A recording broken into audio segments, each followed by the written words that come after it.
네, 인사드리겠습니다. 안녕하세요. 네, 일주일 만에 다시금 만나 뵙게 돼서 반갑고 감사의 말씀을 드립니다. 요즘 날씨가 많이 뜨거운데요. 어제 이렇게 가만히 앉아서 이렇게 말씀을 준비하는데 샤워를 몇 번이나 했는지 모르겠습니다. 가만히 있어도 땀이 이렇게 줄줄 막 이렇게 흘러가지고요. 퇴근한 다음에 저희 집을 보니까 저희 집 요즘에 이제 에어컨 실외기를 건물 바깥에 못 넣게 돼 있잖아요. 건물 안에 이렇게 넣어놓게 돼 있습니다. 그래서 새로 지은 건물들은 에어컨 실외기를 놓을 수 있는 조그마한 공간이 안에 있거든요.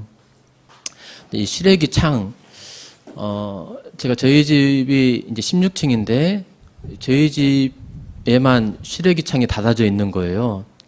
왜 그럴까? 창이 우리에게만 닫아져 있고 다른 집들은 다 열려 있네. 이렇게 하면서 그냥 왔습니다. 근데 이제 더우니까 에어컨을 이제 틀기 막 시작했습니다. 이제 안방도 틀고 거실도 틀고 또 이제 근데 하나 이상 틀면은 이게 시원하지가 않는 거예요. 이게 왜 이럴까? 이것도 하자다. 이거 문제겠다 해가지고 근데 왜 이럴까? 이 에어컨 전원이 뭔가 문제가 있는 건가? 봤더니 이게 그 실외기가 들어있는 공간이 네 엄청 뜨거워져 있었습니다. 그죠? 예, 열어놔야 되는데 공기가 통할 수 있도록 열어놔야 되는데 이거 잘못하면 큰일 날 뻔했다, 불날 뻔했구나 이런 것을 이제 알게 됐는데요. 예, 제가 그렇습니다. 이렇게 제가 이렇게 온전치 못한 그런 사람인데요. 오늘도 이렇게 제 말을 들으러 오신 것이 아니고 제 말 속에 담겨진 또 이 PPT 속에 담겨진 이 하나님이 뭐라고 하시는지 이렇게 잘 들으셨으면 좋겠습니다. 오늘은 바벨탑과 아브라함에 대해서 이렇게 말씀드리겠습니다. 지난 시간에 가인과 아벨 그리고 노아의 홍수에 대해서 말씀을 드렸었는데요. 좀 중요한 내용이어서 조금 시간을 좀 들여서 복습하도록 하겠습니다. 아담과 하와가 자녀를 낳았는데 그 아들의 이름은 가인과 아벨이었습니다. 세월이 많이 지나간 다음에 가인과 아벨이 하나님 앞에 각각 나아가서 제사를 드립니다. 가인은 땅의 소산, 열심히 자기가 수고해서 얻은 곡식과 과일들로 제사를 드리고요. 아벨은 양으로 이렇게 제사를 드립니다. 그런데 하나님께서 가인의 제사는 받지 않으시고 아벨은 받으시는 거예요. 왜 이러한 일이 일어났을까? 왜 하나님께서 차별 대우하시는 건가? 이렇게 생각도 해볼 수 있는데요. 후에 히브리서 성경이 말하기를 믿음으로 아벨은 가인보다 더 나은 제사를 드림으로 하나님께 의로운 자라 이렇게 여김을 받았다고 말하고 있습니다. 믿음으로 아벨이 가인보다 더 나은 제사를 하나님 앞에 드린 것입니다. 믿음으로 드렸다는 말이거든요. 그러니까 어떤 말을 듣고 그대로 순종하면서 제사를 드린 겁니다. 즉 아담과 하와를 통해서 하나님께 나아가려면 어떻게 나아가야 되는지 그것을 들은 거죠. 하나님은 거룩하신 분이시기에 죄인이 있는 모습 그대로 죄를 가지고 죄를 해결하지 못한 채 나아갈 수는 없습니다. 그런데 죄에 대한 그 싹슨, 죄의 값은 사망이거든요. 죄 문제를 어떻게 해결하면서 나아가야 할 텐데 그 죄에 대한 싹슨 사망이라고 나와 있습니다. 그래서 자기가 죽든지 아니면 자신의 대리자의 죽음을 통해서만이 이렇게 하나님 앞에 나아갈 수 있는 것이죠. 아벨에게 있어서 자신의 죄에 대한 죽음의 값, 자신의 죄로 죽은 희생 제물은 여기서 보면 무엇이었습니까? 양이었죠. 예. 양을 희생제물 삼아서 자신의 죄값을 치른 다음에 하나님 앞에 이렇게 나아가게 될 때 그런 의로운 자라는 칭함을 얻게 됩니다. 가인은요, 자신의 생각대로 자신이 열심히 수고한 그 노력대로 하나님의 방법과는 다르게 무언가 열심히 노력해서 하나님 앞에 나아가려 했지만 그것은 연락되지 못했습니다. 이게 하나의 중요한 원리가 이렇게 또 나오고 있습니다. 가인이 자신의 재물이 연락되지 아니한 것을 보고 분에 휩싸였습니다. 그리고 자신의 동생만 보면 미운 거예요. 괜히 질투가 났습니다. 분에 사로잡힌 그 가인은 자신의 동생을 이렇게 죽이게 되죠. 예, 감사합니다. 인류의 첫 가정에서 바로 이렇게 살인이 일어나는 그 안타까운 그 장면을 보게 됩니다. 아담과 하와가 선악과를 따먹은 다음에 죄가 세상에 들어오고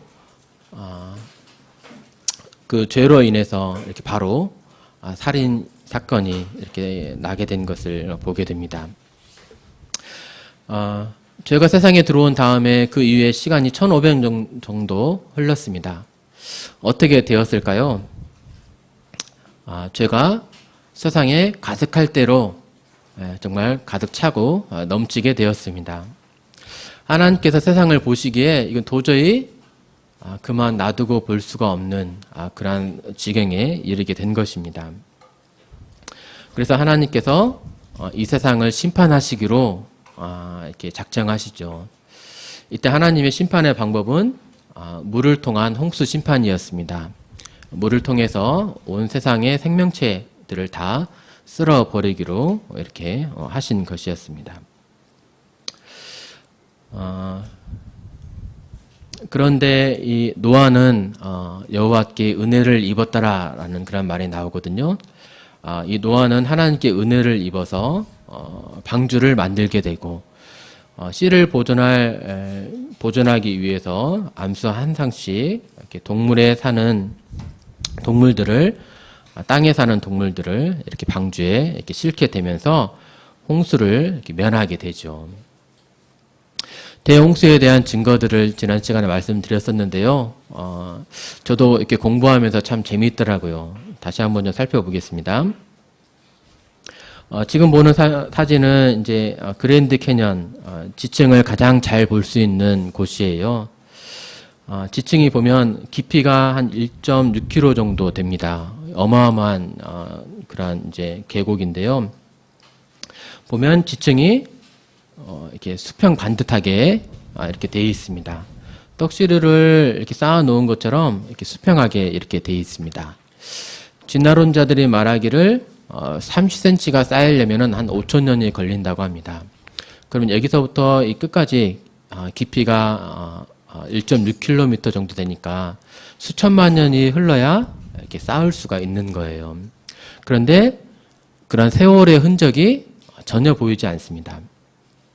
세월이 흘러갔다면 쌓이는 동안에 비바람에 의해서 또 강물에 의해서 뭔가 침식이 되고 깎이고 때로는 높아지고 하는 그런 울퉁불퉁한 그런 모습이 보여야 되는데 실질적으로 어느 지층을 관찰하건 그러진 않고 수평 반듯한 그런 모습을 이렇게 보여주고 있습니다. 이 그림은 밑에 층은 이제 둘 다 암반이거든요. 암석인데 위에 아래층은 모래로 이루어진 암석이고 위에 층은 진흙으로 이루어진 암석입니다. 과학적으로 연구해 봤더니 1000년 정도의 시간이 1000만 년 정도의 시간이 흘렀더라. 네. 근데 이렇게 그 두 층 사이가 정말 일자 반듯한 거죠. 이게 1000만 년이래요. 실질적으로 1000만 년이 흘렀다면 뭔가 그 세월의 흔적이 있어야 되거든요. 뭔가 침식이 뭔가 있어야 되거든요. 근데 말 그대로 일자 반듯합니다. 예. 정말 이게 세월이 흐른 흔적이 있는 건지. 예. 또 하나 관찰되는 것은 2억 년 동안에 이만큼 쌓인 거거든요. 2억 년 동안에 쌓였는데 모래만 쌓이고 그 위에는 진흙만 쌓이고 또 2억 년 동안에는 석회만 쌓이고 어떻게 2억 년 동안 하나의 종류로만 이렇게 쌓일 수 있을까? 모래만 쌓이고 진흙만 쌓이고 석회만 쌓이고 이건 말이 안 되는 거다. 근데 왜 그렇게 됐는지 이제 1980년대 그 이후에야 알게 되었어요. 지층이 형성이 된 그 원리들이 이렇게 오랜 세월을 통해 가지고 지층이 쌓여서 형성이 된 것이 아니다. 어떠한 거대한 물에 의한 흐름에 의해서 퇴적층들이 쌓이면서 이렇게 형성이 된 거다.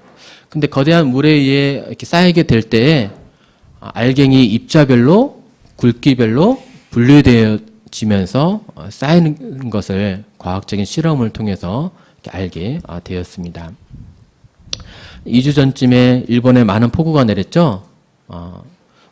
하루 동안에 1m 정도의 이렇게 비가 내렸습니다. 비는 물러갔는데 남은 것은 토사, 흙이 이렇게 쌓이는 겁니다. 많은 물의 흐름이 있었을 때 이렇게 흙에 차들이 지금 갇힌 사진인데요. 이런 많은 흙들이 쌓이게 된 것을 볼 수 있습니다. 그 흙들이 어떻게 쌓이냐? 과학적인 실험을 통해서도 쉽게 관찰할 수 있어요. 두 가지 입자의 알갱이를 이렇게 섞은 다음에 그냥 뿌리게 되면 쌓일 때 어떻게 쌓이냐면 입자들끼리 모이면서 쌓입니다. 운동력이 비슷한 것끼리 모이게 되니까요. 그래서 모래 쌓이고 굵은 모래 쌓이고 그 위에 얇은 모래 쌓이고 또 그 위에 굵은 모래 쌓이고 얇은 모래 쌓이고 제가 이렇게 이건 실험해봐서 찍은 사진입니다. 실험 도구를 그때 갖고 왔었는데 시간상 못 보여드렸어요. 사진으로만 보여드리는데 이렇게 얇은 파란색의 모래 입자가 쌓이고 그 위에 굵은 모래 입자 또 파란색 모래 입자 명확하게 보이진 않지만 어느 정도의 층을 형성을 하고 있음을 이렇게 볼 수가 있습니다. 즉 그랜드 캐년에 보이면 그러한 지층들이 일자 반듯하게 쌓이는 그러한 이유 또 한 층은 모래만 한 층은 석회만 또 한 층은 진흙만 쌓이는 그러한 이유가 이러한 노아의 홍수를 전 지구적인 대개편이 있은 다음에 이렇게 층이 이렇게 쌓인 것임을 말해주고 있습니다. 그러한 이제 원리들을 알았는데 실질적으로 관찰을 한 사건이 있었어요. 지층이 이렇게 쌓이더라, 단시간 내에 쌓이더라라는 것을 밝혀준 사건이 있었는데 그것이 1980년도에 있었던 세인트 헬렌산의 폭발입니다. 화산 폭발이었습니다. 5월 18일에 이렇게 터지게 되었는데요. 그날에 한 7m 정도의 화산재 퇴적물이 이렇게 쌓인 것입니다. 뭐 수천 년 동안 걸쳐서 이렇게 쌓인 것이 아니고요. 그날 바로 이렇게 쌓였습니다. 관찰된 거라 이건 바로 증거가 바로 있습니다. 또 이러한 화산 쇠설성 퇴적물 발음이 저 안 되는데 물의 흐름에 의해서 퇴적 지층이 쌓였는데 5시간 만에 7.6m가 이렇게 쌓인 겁니다. 또 그 이후에 이르라고 하는 이제 진흙의 흐름이 갑자기 와서 3월 19일 날 당일에 쌓인 것이 약 5, 6m 정도 됩니다. 이게 30m 정도가 이렇게 어떤 사건들에 의해서 뭐 2년 동안 순차적으로 조금씩 쌓인 것도 아니고요. 그 사건들에 의해서 그날 당일에 이렇게 쌓인 것을 볼 수가 있습니다. 그래서 그러한 지층들이 오랜 시간에 걸쳐서 조금씩 쌓인 것이 결코 아니고 그러한 지층들은 대개편을 말해주는 증거라고 볼 수 있습니다. 또 하나의 증거는 이제 이 습곡이에요. 지금 보는 사진은 하나의 산을 말하는 것이 아니고 이 산맥입니다. 이 어마어마한 크기인데요. 위에서부터 아래까지가 수백 미터가 되겠죠. 근데 지층들이 휘어져 있습니다. 지층들이 어떻게 휘어질 수 있을까요? 단단할 때 휘어질까요? 아니면은 그래도 좀 부드러울 때 휘어질까요? 이제 우리가 학생 때 해본 이 찰흙을 가지고 실험을 해보면 좀 생각해 볼 수 있습니다. 찰흙을 이렇게 막 쌓아놓고 옆에서 힘을 가하면 이제 이렇게 구부러지죠. 근데 시간이 흐른 다음에 물기가 빠지면요, 힘을 주면 구부러지나요? 네, 구부러지지 않습니다. 예, 움직여지지 않습니다. 근데 정말로 있는 힘껏 다 하면 어떻게 돼요? 구부러지진 않고 예, 부서지죠. 그러면 똑같은 원리로 이 지층은 어떻게 이렇게 구부러질 수 있었을까요? 예. 네, 이것도 형성된 지 얼마 안 됐을 그런 시기에 예, 압력을 받은 것입니다. 예, 그래야만 이렇게 구부러질 수 있습니다.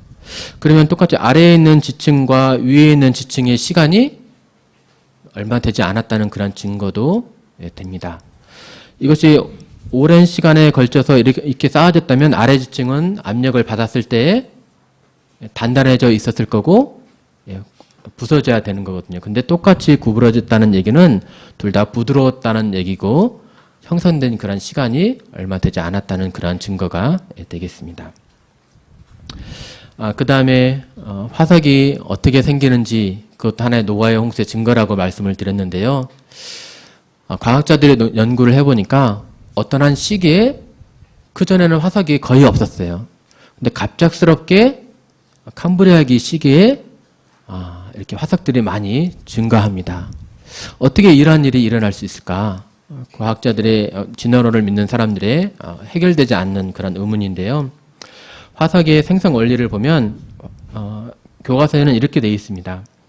화석이 이제 생물이 죽은 다음에 쌓여서 오랜 시간에 걸쳐서 이렇게 화석이 된다.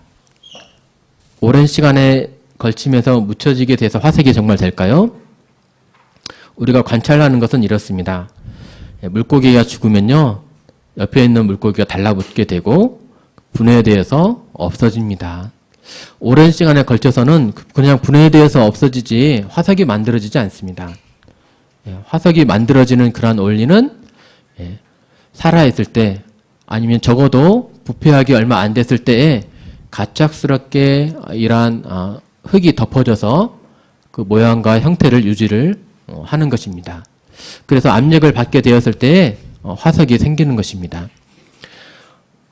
새우 화석인데요. 새우 화석을 보면 이런 잔털까지도 이렇게 보여요.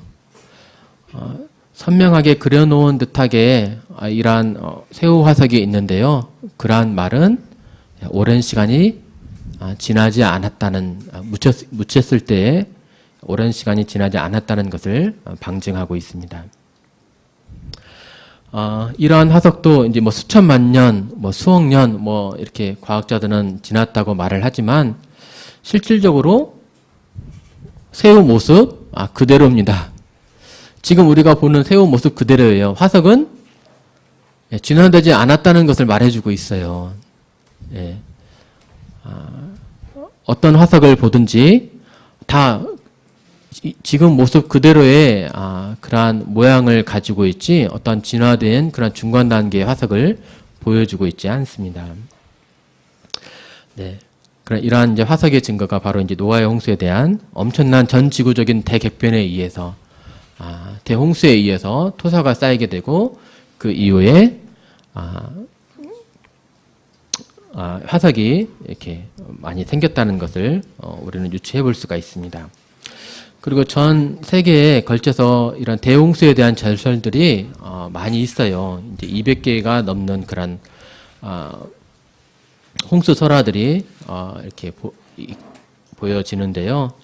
특별히 이제 고대 인디언 토판, 이제 미국 미대륙에서 이제 발견이 된 거죠. 너무나도 노아의 홍수에 대한 그 이야기를 이렇게 똑같이 묘사를 해주고 있습니다. 처음에는 이렇게 구부러진 그런 태양, 볼록한 그런 태양, 물층에 의해서, 그 다음에 노아의 홍수가 일어났고 40개의 직사각형을 보여주고 있는데 40주야를 말해주고 있고, 하늘에 있던 물층이 떨어져 가면서 해는 이제 있는 모습 그대로 이제 원형으로 보여지고 있고요. 방주에서 나와서 노아와 그 세 알들이 감사를 드리고 있는 모습. 그 이후에 하나님께서 약속으로 다시는 물로서 심판하지 않겠다는 그 약속으로 무지개를 내려주셨는데 이 무지개까지 이렇게 보여지고 있습니다. 네. 이상 지난 시간 동안에 이렇게 말씀드렸던 그 내용을 좀 중요해서 다시금 좀 말씀을 드렸고요. 오늘은 그 이후의 사건에 대해서 말씀드리겠습니다. 노아의 방주 그 이후에 이제 노아가 이렇게 나와가지고 하나님께 감사를 드렸습니다. 방주를 탄 사람은 총 8명이었거든요. 노아와 그의 아내, 그의 세 아들, 그리고 아내들이었습니다. 노아가 의로워서 구원받은 것이 아니었거든요. 나중에 노아에 대한 그러한 이제 해서는 안 될 그러한 점, 좀 부끄러운 점도 이렇게 나와요. 노아가 이제 방주에서 나온 다음에 술을 먹고 빨개 벗고 누워서 잠든 모습을 그의 아들들이 발견하게 됩니다. 참 의로운 자인 노아라고 하기에는 조금 그래서는 안 될 그런 일들을 이제 행한 거죠. 노아도 우리와 같은 성정을 가진 그도 연약한 자였음을 보게 됩니다. 하지만 그가 이렇게 구원을 받은 그 이유는 무엇이었을까요? 성경에서 말하기를 그러나 노아는 여호와께 은혜를 입었더라라고 이렇게 말하고 있습니다. 은혜를 통해서 노아도 구원을 얻은 것이었습니다. 그가 방주에서 나와서 그 받은 은혜를 생각을 해볼 때 감사치 아니할 수가 없었겠죠. 그래서 그의 식구들과 함께 하나님께 감사 예배 이렇게 번제를 이렇게 드렸습니다. 하나님께서 이 번제를 흠양하시면서 이제 하나님께서 말씀을 하세요. 뭐라고 말씀하시냐면 내가 다시는 사람으로 말미암아 땅을 저주하지 않겠다. 또 전에 행한 것 같이 모든 생물을 다시 멸하지 않겠다. 왜냐하면 사람이 마음에 계획하는 바가 어려서부터 악합니다. 라고 말하고 있습니다. 사람의 마음에 계획하는 바가 어려서부터 악합니다. 인간의 성품이 악한지 이제 선한지 말해주는 그런 학설이 있는데 이제 성선설과 성학설이 있습니다. 맹자가 주장했고 순자가 주장했고 그렇다고 하는데요. 그러면 하나님께서는 성선설이 맞다고 하실까요? 성학설이 맞다고 하실까요? 예, 하나님께서는 지금 성학설이 맞다고 이렇게 말씀하시는 겁니다. 근데 여기에서만 말씀하신 것이 아니고 또 이제 신약에서도 이러한 말이 있습니다. 본질상 진노의 자녀이었더니 우리가 전에는 본질상 진노의 자녀이었더니라고 에베소서에서 말하고 있는데요. 본질상이란 말은 본래 태어날 때부터라는 그런 의미입니다. 그러니까 성경은 인간을 가리켜서 태어날 때부터 죄인이다 이렇게 말하는 것입니다. 시편 51편 말씀은 좀 더 직접적으로 말하고 있는데요. 나는 태어날 때부터 죄인이었으며 우리 어머니가 나를 뵌 순간부터 죄성을 지니고 있었습니다. 태어날 때부터 죄인이었고 뱃속에 있었을 때부터 죄성을 지닌 그러한 인간입니다. 네, 그런데 우리 마음에는 이러한 죄성도 있고 또 선을 행하고자 하는 그런 마음도 같이 가지고 있잖아요. 그러면 선을 행하고자 하는 그런 마음도 있고 또 죄성도 가지고 있다면 의인으로 봐야 할까요? 죄인으로 봐야 할까요? 두 개의 마음을 다 가지고 있는데요. 네. 우리가 죄를 범할 때 몇 가지를 범해야 죄인이라고 합니까? 네, 단 한 가지를 범하면 죄인이라고 합니다. 한 번도 거짓말 안 하고 한 번도 사람을 때린 적 없고 한 번도 법을 어기지 않았지만 어느 순간 욱해서 사람을 죽였다면 경찰서에 잡혀가게 되죠. 살인자로 죄인으로 취급하게 되죠. 한 번도 죽인 적도 없고 한 번도 남의 것을 취한 적도 없고 속여서 이렇게 빼앗은 적이 없다 할지라도 단 한 가지 죄를 지었다면 그 죄 때문에 죄인이 되고 그에 대한 대가를 받아야 하는 것입니다. 사람은 단 한 가지 죄로 인해서 죄인이 되는 것입니다. 그렇다면 마음에 이러한 죄성과 또 선을 행하고자 하는 그런 마음이 있다면 사람은 의인입니까? 죄인입니까? 네, 그런 죄성을 가지고 있다면 죄인이 되는 것입니다. 또 하나는요, 사람들 사이에서는 그냥 이렇게 선하다라고 말할 수 있습니다. 참 법 없어도 살 사람이야. 참 저 사람은 참 깨끗해. 어떻게 저런 사람이 있지? 이렇게 말할 수 있을지는 몰라도. 근데 하나님 앞에서는 참 거룩하시고 정말 깨끗하시고 흠이 하나도 없으신 그 거룩하신 하나님 앞에 사람이 서게 됐을 때 자신이 행한 모든 것이 다 드러나고 마음에 생각한 모든 것도 다 드러나게 되실 그 하나님 앞에 서게 됐을 때에 깨끗하다 이렇게 칭함을 받을 사람이 있을까요? 한 사람도 없을 것입니다. 이 앞에 보이는 사진은 파리의 일생을 보여주는 사진입니다. 파리의 성충이고 파리가 알을 낳고 유충이 되면 유충 상태를 구더기라고 하죠. 구더기가 번데기가 되어서 번데기에서 깨어나면 이제 이 파리로 이렇게 되어 변합니다. 제가 이제 어렸을 때에는 이 푸세식 화장실이었습니다. 똥통이 있는 그런 화장실, 집에서 한 10m 정도 걸어가면 이제 화장실에 따로 있어가지고 똥통이 이제 있었는데요. 이제 빠질까 이제 조심조심 해가지고 이제 이를 이제 봐야 되는 그런 화장실이었는데 거기 보면 정말 구더기들이 정말 많이 살았습니다. 뭐 이렇게 똥 속에 사는 그런 구더기들, 벽에 사는 그런 벽에서 막 이렇게 기어 오르는 그런 구더기들도 있었고요. 때로는 내가 밟고 받는 데까지 이렇게 구더기가 막 이렇게 올라오기도 이렇게 했었습니다. 가만히 보면은 구더기도 이렇게 하얀 구더기도 있고 노란 구더기도 있고 똥통에 빠져 사는 시커먼 구더기도 있고, 네, 어떤 구더기가 깨끗합니까? 어떤 것이 더 더럽습니까? 하얀 구더기는 좀 깨끗하고 시커먼 구더기는 좀 더럽습니까? 네, 우리가 보기에 전부 다 더럽잖아요. 구더기만 보이면 몸서리를 치면서 아마 역겨움을 가지면서 아마 당장 그 음식물을 내다 버리게 될 것입니다.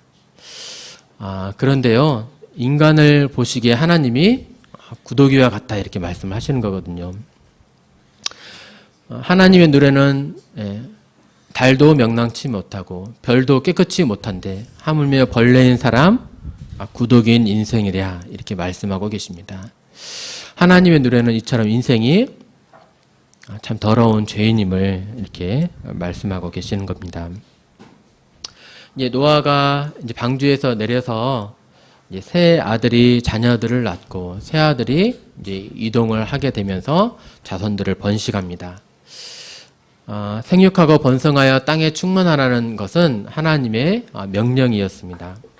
그래서 셈은 아시아 쪽으로, 함은 아프리카 쪽으로, 야벳은 이제 유럽 쪽으로 이렇게 이동을 하게 되는데요. 그때 언어가 단 하나였습니다. 언어가 하나여서 모두 다 같은 말을 이렇게 했습니다. 모든 인류가 아담과 하와에서 이렇게 나왔기 때문에 이러한 한 족속이라면 당연히 하나의 언어밖에는 없었겠죠. 엄마 아빠를 통해서 언어를 배우니까요. 근데 지금은 수많은 언어들, 6,000개가 넘는 그런 언어들이 있습니다. 왜 이렇게 언어들이 많아지게 되었을까요? 오늘 그 이유를 이렇게 살펴보겠습니다. 성경은 근데 원래 언어가 하나였다고 이렇게 말하고 있는데요. 원래 언어가 하나였다는 그런 증거들은 좀 많이 있어요. 대부분의 언어를 살펴보면 대부분에서 마마, 파파라는 그런 단어가 사용이 되는데 그 의미가 뭐죠? 마마는 뭐죠? 네, 엄마입니다. 엄마. 마마는 엄마고 파파는 아빠. 아빠입니다.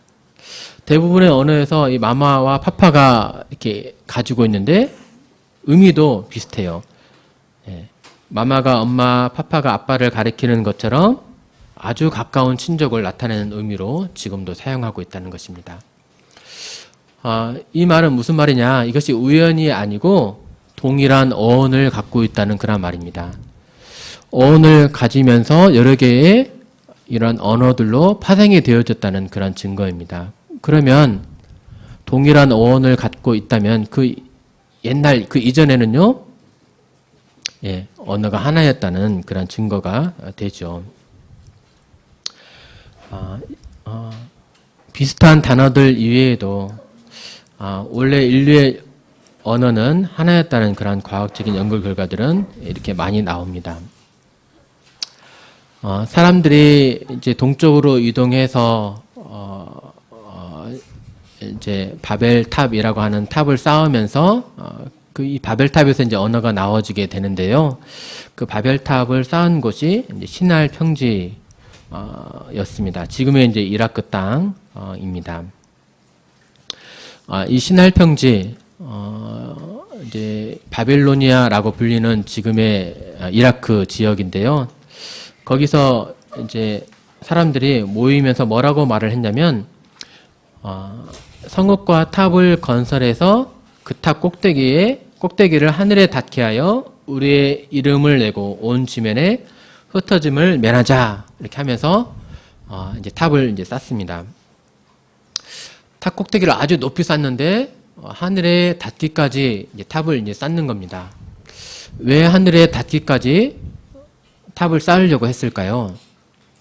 하늘에 하나님이 계시니까 어떻게든 하나님을 찾고 구하고 또 만나면서 하나님을 경배하고 하나님께 합당한 예배를 드리기 위해서 탑을 높이 쌓았을까요? 아니면 자신을 드러내기 위해서 자신의 이름을 위해서 영광을 위해서 탑을 쌓았을까요?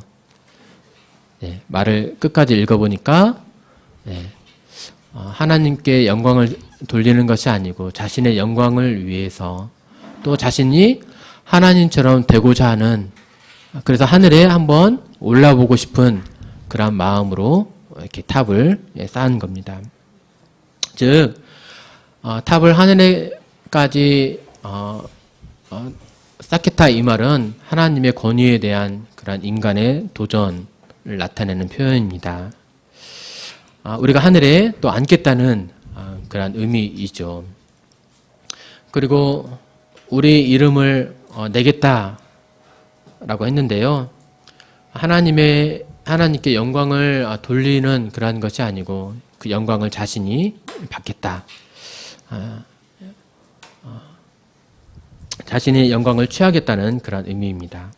또 함께 모여서 이런 흩어짐을 면하자라고 했는데 그런 이 말은 직접적으로 하나님의 명령에 반대되죠. 하나님은 인간을 지으시면서 생육하고 번성하여 땅에 충만하라 하셨거든요.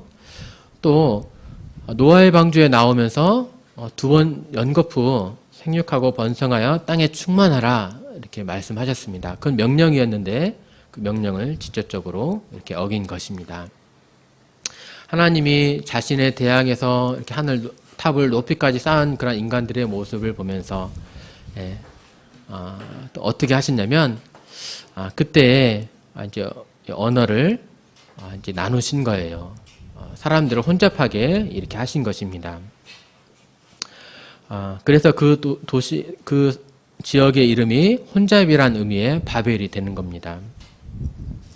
사람들이 그 언어가 혼잡하게 되면서 서로 같이 살 수가 없게 된 거죠. 그러면서 온 땅에 이 이후에 이렇게 흩어지게 되었습니다. 서로 모여서 하나님을 대항해서 탑을 이렇게 쌓으면서 자신의 영광을 구하는 하나님과 상관없이 자신들만을 위해서 살아가는 그런 인생들을 하나님이 불쌍히 여겨보시고 언어를 주심으로 흩어 버리셨습니다. 이렇게 탑을 이렇게 쌓은 거죠. 탑에 대한 이 바벨탑 지금은 없습니다. 하지만 그에 대한 흔적들은 지금의 이라크 땅에서 좀 찾아볼 수 있는데 이러한 높은 탑을 쌓았습니다. 아마 바벨탑도 이러한 모양이겠죠. 이 탑은 이제 지구라트라고 하는 그런 탑입니다. 사람들이 바벨탑에 대해서 여러 가지 그림으로 이렇게 좀 그렸어요. 아마 이렇게 생겼을 것이다 라고 그린 유명한 그림들입니다. 특별히 가운데에 있는 그림은 이제 이 그림인데요. 이제 우리가 이제 바벨론 하면은 신 바벨론을 일컫습니다. 이제 BC 7세기에 세계를 주름잡던 그러한 이제 제국이었죠. 그 바벨론의 부흥기를 이끌었던 왕이 이제 느부갓네살 왕이었어요. 그래서 느부갓네살 왕이 이제 바벨탑을 자신이 이제 재건합니다. 실질적으로 재건합니다. 그러한 계획을 가지고 재건하는데 약 150m 정도의 높이로 이렇게 재건을 했습니다. 이제 설계도가 이제 석판에 좀 남아 있어가지고 이러한 모양으로 이렇게 탑을 쌓았습니다. 보시는 사진은 이제 이라크 집회인데요. 사담 후세인이죠. 사담 후세인도 바벨탑을 쌓으려는 그런 계획을 가졌지만 실행을 시키지는 못했습니다. 이렇게 옆에 집회에도 이렇게 바벨탑이 이렇게 보이고 있습니다. 이처럼 바벨탑이 그냥 바벨탑에 관한 이야기는 바벨탑을 통해서 여러 가지 언어가 생기게 되었고 그 이야기는 실질적으로 있었던 그런 역사적인 이런 사실입니다. 또 세계 곳곳에 이런 부족들이 바벨탑에 관한 그런 설화들을 가지고 있습니다. 미얀마의 한 부족에 따르면 아주 먼 옛날에 모든 사람이 하나의 커다란 마을에 모여 살면서 한 언어를 사용했다. 그런데 커다란 탑을 만드는 동안 사람들이 점차 서로 다른 풍속과 관습과 말하는 방식을 갖게 되었고 결국 온 땅에 흩어지게 되었다라고 하는 바벨탑 내용과 매우 유사한 그러한 구전을 갖고 있습니다. 미얀마 부족뿐만이 아니고 이런 아프리카, 동아시아, 멕시코 등의 원주민 사이에서도 비슷한 그런 구전들을 찾아볼 수 있는데요. 그만큼 이런 성경의 이야기가 성경의 내용들이 어떤 소설책이 아니고 인류의 처음과 끝까지 밝히는 그런 역사 책임을 이렇게 보여주고 있습니다. 오늘날에는 바벨탑은 없지만 영적인 의미로 바벨탑을 쌓는 그런 사람들이 있습니다. 내가 뭔가 열심히 해서 하늘에 닿아보려는 그런 노력을 하는 그런 사람들, 열심히 쌓고 쌓아서 열심히 연단해서 열심히 노력해서 수고해서 하나님처럼 의롭게 되어보려는 인간의 노력을 말합니다. 그런데 인간이 아무리 갈고 닦아도 하나님처럼 의롭게 될 수 있을까요? 하나님이 정하신 그 의의 기준, 하나님이 정하신 의의 기준은 하나님 자신의 의입니다. 인간이 아무리 노력해도 그 높은 수준에 이룰 수는 없는 것입니다. 이 말씀 드리는 것은 그러면 선을 위한 이 노력이 노력을 해서는 안 되는 것이냐 그런 의미가 아니고요. 물론 선을 위해서 깨끗하게 살아가야 되겠죠. 하지만 그러한 노력을 통해서 하나님의 의의 기준에 이룰 수 없다는 것을 말씀을 드리는 것입니다. 또 그 다음에 제가 말씀드릴 내용은 이제 아브라함인데요. 아브라함은 유대교 이스라엘의 아버지이고요. 또 이슬람의 오늘날 이슬람을 믿는 그 아랍권의 실질적인 아버지입니다. 육신의 아버지예요. 아브라함의 자손들입니다. 이 아브라함은 4,000년 전에 우르에 살던 한 사람이었어요. 근데 하나님께서 이 아브라함을 부르셔가지고 한 민족을 이렇게 만드시고 이 민족들을 통해서 자신을 증거하시고 또 후에 세상에 보내실 구원자를 이 민족을 통해서 보내실 그 계획을 이렇게 하시게 되죠. 근데 이 우르에 살고 있던 그 아브라함에 하나님께서 나타나셔서 이렇게 말씀하십니다. 너는 너의 고향과 친척과 아버지 집을 떠나 내가 내게 보여줄 땅으로 가라. 근데 이때 어디로 가라는 그러한 말씀도 안 하셨거든요. 일단 가라라고 이렇게 말씀하신 것입니다.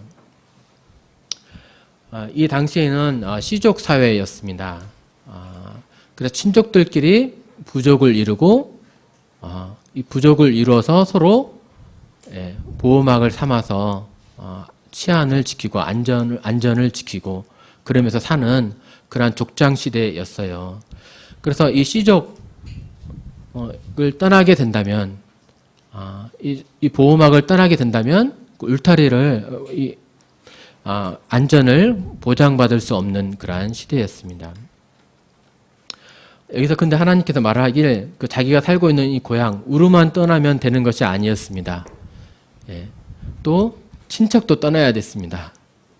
그러면 아버지와 함께 가면 됐냐? 그것도 아니고 아버지 집을 또 떠나야 하는 그러한 사실상 이러한 어려운 그러한 명령이었습니다.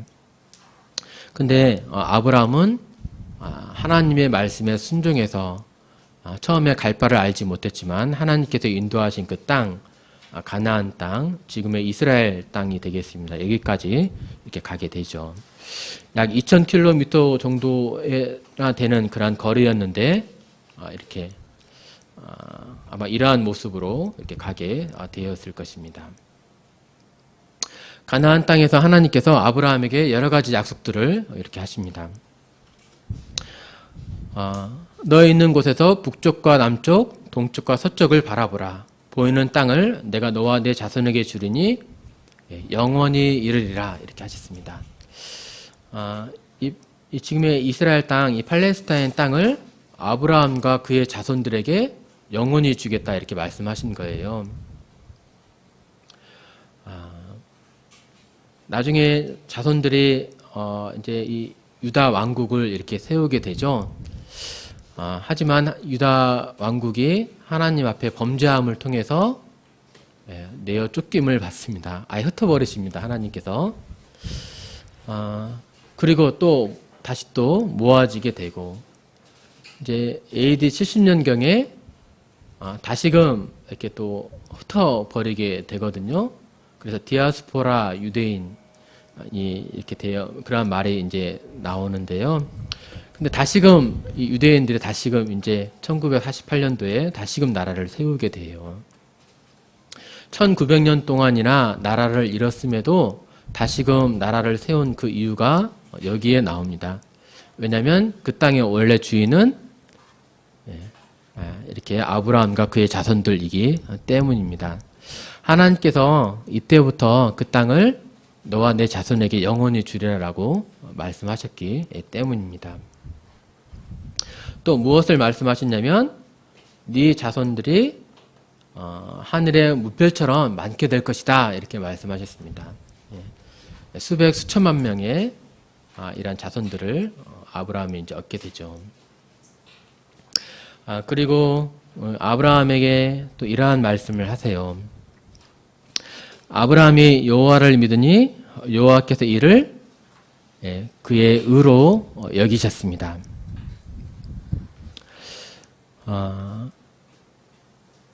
하나님을 믿음을 통해서 아브라함을 의롭게 여기셨다는 거예요. 이 여기다라는 그런 의미는 언어적으로 이제 전가하다라는 그런 의미입니다. 넘기다라는 그런 이제 뜻인데요. 이제 우리 이제 부자가 이제 1,000억 원 정도 가진 부자가 친구에게 뭐 10억 원 정도 뭐 자신의 재물을 뭐 줄 수 있겠죠? 그렇게 이제 넘겨주다 라는 그런 이제 의미를 지니고 있습니다. 이제 의를 넘겨주다라는 그런 의미는 무슨 말이냐면 하나님께서 가지고 있었던 그러한 의를 아브라함에게 이렇게 넘겨주는 겁니다.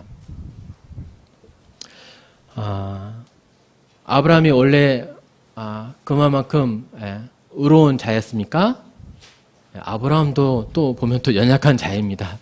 자신의 아내를 지키지 못하는 그런 또 연약한 자인데, 근데 의롭게 여겨주시는 거예요.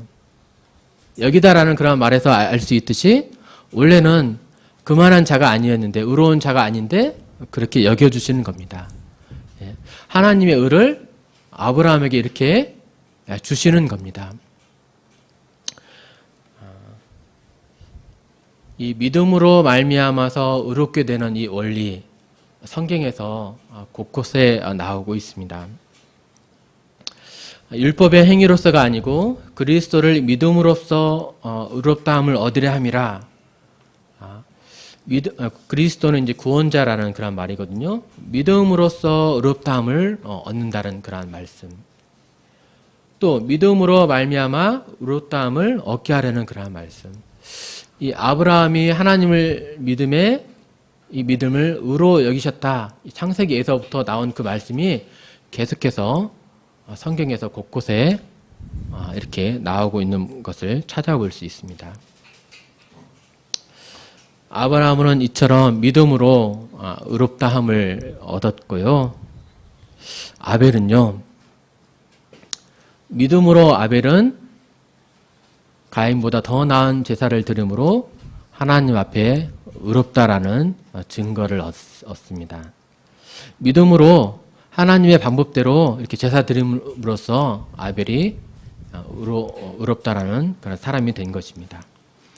노아는요, 모든 사람들이 다 심판을 받게 되었지만 그러나 노아는 여호와께 은혜를 입었더라라고 말하면서 은혜를 통해서 그 심판을 면한 모습들을 볼 수 있습니다. 이렇게 제가 아브라함과 아벨과 노아를 이렇게 오늘 이렇게 정확하게 말씀을 드린 이유는 이 사람들의 공통점이 있기 때문입니다. 이 사람들은 도대체 어떻게 하나님의 인정을 받게 되었는가? 하나님의 심판을 받지 않고 어떻게 옳다 여기심을 받게 되었는가? 성경은 여기에 대해서 계속적으로 말하고 있습니다. 자기의 행위대로 심판을 받는 그러한 사람들이 있고요.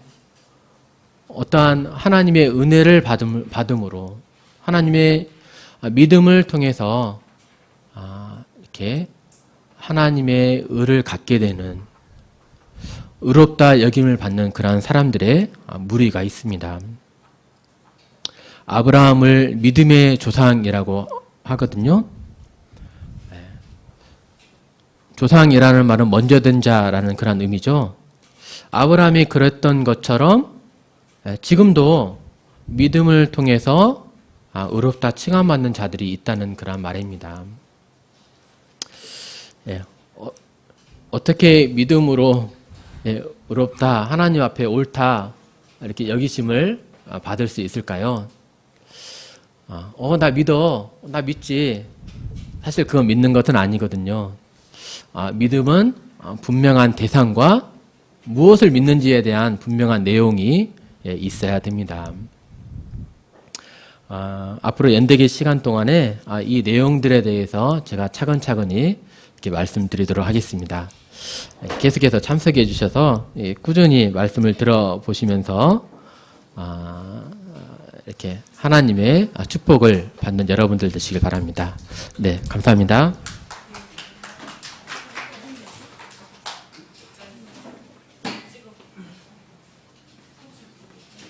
네, 함께 말씀 이렇게 또 오늘 나눌 수 있도록 해주셔서 감사합니다. 오늘 나온 이 아브라함이 왠지 중요하냐면 이분의 그 별칭이 믿음의 조상이에요.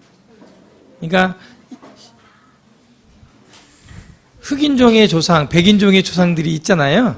그런 것처럼 믿음, 이 아브라함이라고 하는 사람의 삶과 그 믿음을 우리가 배우면 우리가 지금 믿는 믿음, 하나님을 믿는 믿음을 비결을 알게 돼요. 원리가.